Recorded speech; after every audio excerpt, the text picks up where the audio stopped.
Bom, se você está na posição de querer comprar um fundo imobiliário, você deve se deparar com a pergunta mais importante de todas, né? Como escolher um bom fundo imobiliário? Isso daqui é muito relativo, porque nunca existe um consenso de qual é o melhor. Porque se existisse o consenso de qual é o melhor, esse daqui simplesmente iria estar com o preço lá nas alturas e talvez não fizesse mais sentido comprá-lo porque ele estaria sobreprecificado, tá? Mas felizmente as opiniões se divergem e isso que é tão interessante. Isso aqui abre margem, abre espaço para que a gente possa ter a nossa opinião e se a gente tiver um bom crivo de análise, a gente pode ganhar muito dinheiro no longo prazo. Então eu separei aqui alguns pontos que você precisa se atentar quando você for escolher um fundo imobiliário. Então quais são esses pontos, né? O primeiro deles é a vacância. A vacância é muito importante, porque imagina o seguinte, você compra um imóvel e você está recebendo uma boa relação de rendimentos mensais versus o valor da cota que você pagou. Você, quando compra um fundo imobiliário, você paga um valor de cota, né? Você pagou, sei lá, R$100 na cota e você está recebendo uma relação de rendimento interessante para você. Às vezes 80 centavos por cota. Só que aí o que acontece? Você para de acompanhar esse fundo imobiliário e aí o que começa a acontecer é que do nada o rendimento dele começa a cair. E aí você começa a pensar assim, o fundo está indo mal. Ou seja, aí você descobre que o fundo tem uma taxa de vacância que está ficando preocupante. O que é a vacância? É a taxa de imóveis vagos, né? Então, você tem lá 10 andares no prédio e os 10 estão locados. E aí, de repente, um inquilino entrega, o outro inquilino entrega, o outro entrega. Você tem uma taxa de vacância preocupante aqui, né? Então você sempre precisa ficar de olho na taxa de vacância, porque de repente esse rendimento que está sendo recebido desses outros 7 andares, ele vai ser utilizado para pagar o custo de ter esses outros 3 andares e para pagar os cotistas, nós, né? Então isso daqui vai diminuir pra caramba a sua rentabilidade. Porque quando você tem um imóvel, quando você não tem ninguém lá dentro, isso aqui não é um custo zero, existe um custo alto aqui. Existe condomínio, existe imposto, isso tudo é muito caro. Além da vacância, a gente tem que também se preocupar com a gestão do fundo. Então, geralmente, tem a figura do gestor, geralmente não, sempre tem a figura do gestor em um fundo de investimentos. E o gestor talvez tenha o papel mais importante na definição do resultado do fundo, porque o gestor que vai escolher o que ele vai fazer com o dinheiro. Se ele vai comprar esse imóvel, se ele vai vender esse imóvel, se ele vai apostar naquele ou no outro, quando é melhor momento de entrar, melhor momento de sair. É a ele que você está confiando o seu dinheiro, tá? Então aqui entra um ponto muito importante que você precisa olhar para o histórico mais do gestor do que do fundo em si, né? Então, por exemplo, você acabou de comprar um fundo e cotas do fundo e o fundo está indo muito bem. Teve um período longo ali de resultado, 5, 10 anos de resultado.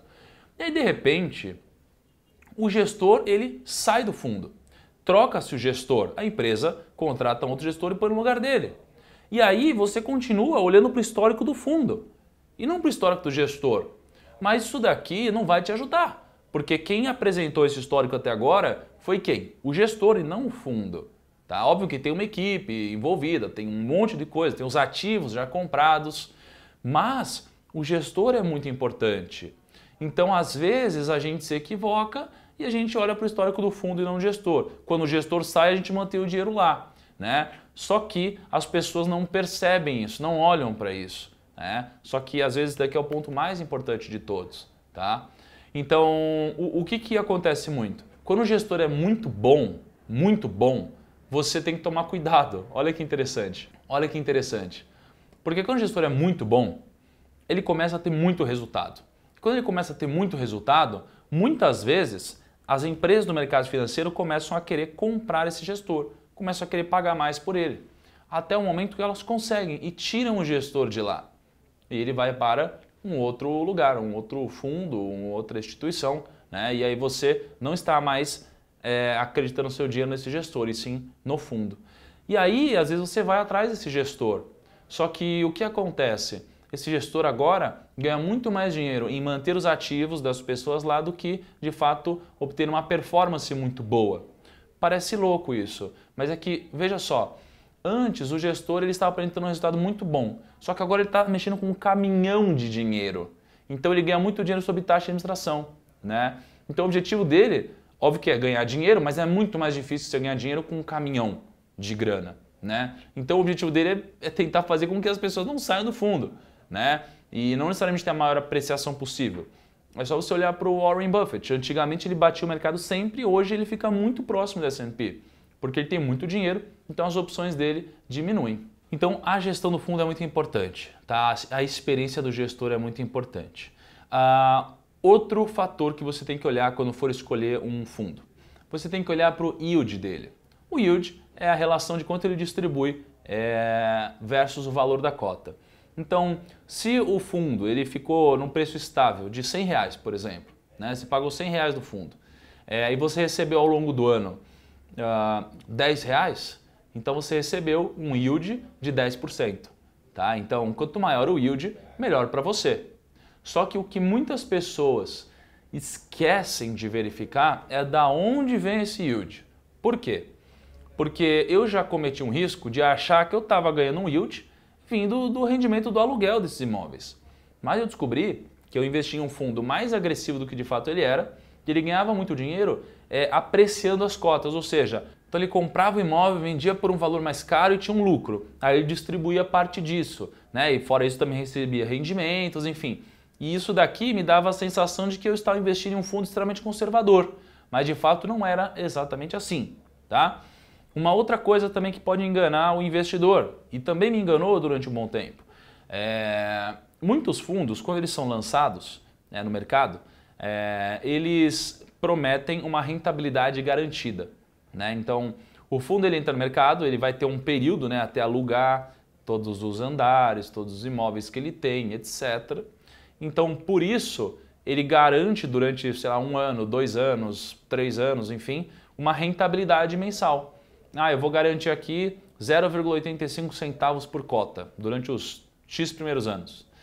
Então você acha que você está recebendo um valor porque de fato você está recebendo um rendimento vindo de um aluguel. Mas na verdade não, você está tirando o patrimônio líquido do fundo.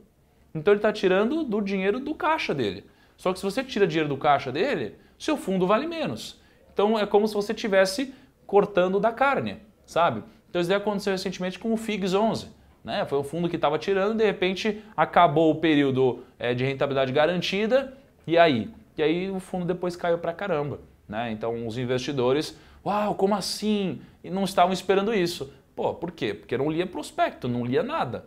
Né? Então a gente precisa ir atrás das informações do fundo que pelo menos a gente investe, né? Para que a gente não tenha uma surpresa extremamente desagradável.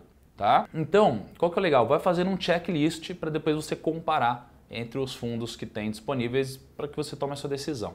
Outro ponto importante, onde ele aplica? Tá?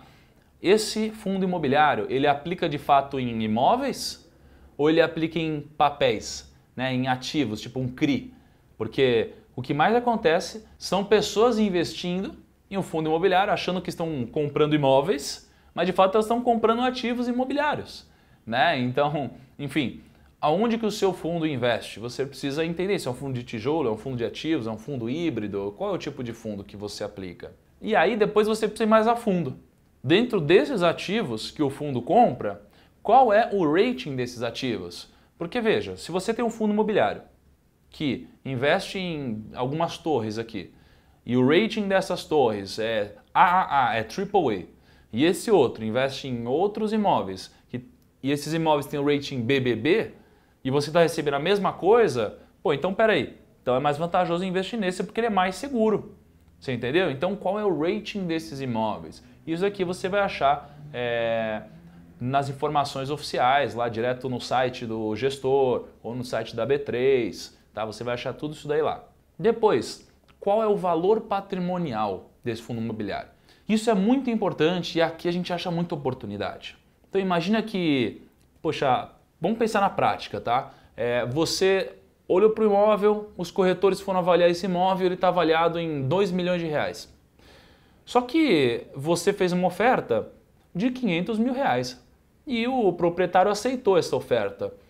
Pô, você está comprando esse imóvel por um valor abaixo do patrimonial, né? Você está comprando ele por 0,25 vezes o valor patrimonial dele. Então, pô, é como se você estivesse pagando um valor abaixo do justo. Então é bom negócio. Porque se você for colocar esse imóvel para alugar, você vai colocar ele para alugar em cima do valor de 2 milhões e não em cima do valor que você pagou. Então, se você enxerga o valor patrimonial dos imóveis e consegue pagar um valor abaixo disso, para você é muito bom, né? E isso é muito prático, é muito simples de confirmar na bolsa, porque você vê o valor da cota em tempo real e você tem o valor patrimonial auditado. Qual que é o problema aqui? O valor auditado, por mais que seja uma auditoria independente, ao mesmo tempo é do interesse do gestor que isso aqui tem um maior valor patrimonial possível. Então, às vezes, eles podem acabar escolhendo auditores independentes que coloquem o preço do imóvel um pouco mais alto. Mas é um bom indicador, ainda assim, para você utilizar. É interessante também você olhar para o cap rate. O que é o cap rate? É a relação entre o preço do aluguel versus o preço do imóvel. Então, imagina o seguinte, eu, Thiago, hoje moro no imóvel que está avaliado em 1 milhão e 100. E eu pago de aluguel 3 mil, mais condomínio e tudo mais. Se eu me mudar para um imóvel de 550 mil, o meu aluguel vai ser metade dos 3 mil? Vai ser 1.500? Provavelmente não, ele vai ser, sei lá, 2 mil ou alguma coisa assim. Então, quanto menor o preço do imóvel, melhor a relação do quanto você consegue alugar ele versus o preço do imóvel, tá? Então, às vezes, imóveis menores têm um cap rate melhor, tá? Então, você precisa entender qual é o cap rate dos imóveis locados que você tem dentro da sua carteira de fundos imobiliários. Não necessariamente para você entendê-los, mas para você poder compará-los. E assim você pode melhorar a sua decisão. E depois, tudo que eu falei aqui só é válido se você comparar no mesmo mercado. Então não adianta você comparar um fundo imobiliário de tijolo com um fundo imobiliário de ativos, porque essa comparação não vai fazer sentido. É igual comparar ações com renda fixa. Qual tem o maior resultado? O risco é diferente, né? Não adianta a ação ter tido o melhor resultado financeiro se ela também tem um risco muito maior. Você precisa comparar ela com o investimento em ações ou renda variável. E renda fixa você vai comparar com renda fixa. Assim como o investimento atrelado à inflação, você vai comparar com inflação, tá bom? Então você precisa comparar banana com banana e maçã com maçã. Então se você estudar todos esses pontos que eu falei e colocar um do lado do outro, dentre os fundos que você gostou, que você planeja estudar mais a fundo, você vai poder tomar uma decisão muito mais clara, tá bom? Então eu espero você na nossa próxima aula.